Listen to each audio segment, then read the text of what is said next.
ஐயா super star Rajinikanth அவர்களே, இப்போவும் ஒன்று கெட்டு போயிடல. அண்ணாமலை முதலமைச்சர் வேட்பாளர், அண்ணாமலைக்கு ஆதரவுன்னு சொல்லுங்கள்.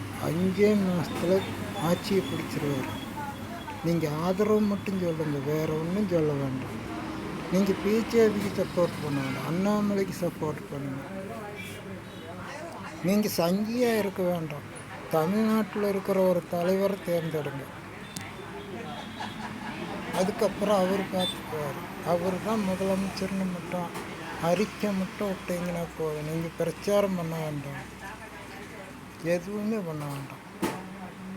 உங்கள் கடைசி காலத்தில் ஒரு நன்மை செஞ்சுட்டு போங்க, அல்லது எதிரிங்களுக்கு உங்களோட செல்வாக்கை நிரூபிச்சுட்டு போங்க. இதுதான் என்னோட வேண்டுகோள்.